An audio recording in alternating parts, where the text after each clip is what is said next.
everyone, my name is Yelin J. Martellano and I am a third year B.Ed student and I would like to share with you my Lotus journey.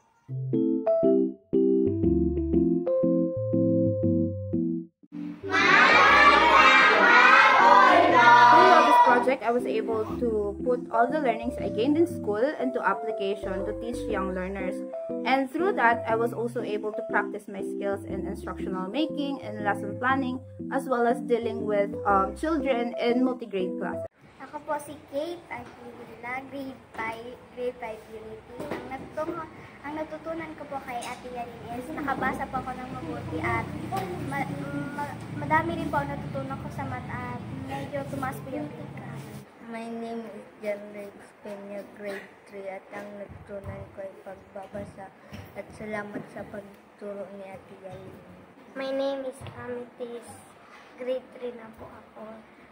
Ang natutunan ko po kay Ate Yalin, naging makaskas na po ako magbasa. Tapos naging nakataas na po ang grade ko, nagkaigwa po ako unang.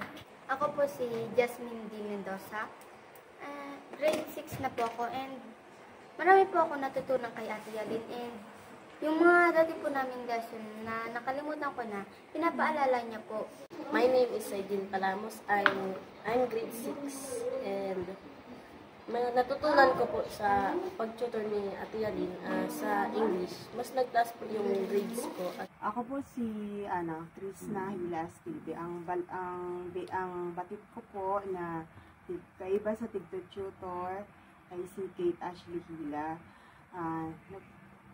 Sa improvement na nakita ko ang kagayunan is nakita ko na parang nagkaigon na siya sin kusa, dira na siya sa amo. Masyado naghahapot, nagkaigon na siya sa sarili niya na kaya na niya sa school. Ako po si Jenny Mendoza, mama ni Jasmine Mendoza na tutor ni Ma'am Yali na nagsasabi na magandang impact ito sa akin kung nakaka-ukod siyang advance. Kaya dako lang ng pasasalamat ito tayo kay teacher na arog sa mo na yaon para i-guide, para tabangan ang akin po na makaupod, ang maka-adult ni Marayta. Siyempre sa ko sarong ina, gusto ko ito na nagtatap siya sa eskwelahan dahil din sa tabang ka mga teacher na parehas din. Salamat po, ma'am. Ako po si Melody Tobis, mama po ni Alice.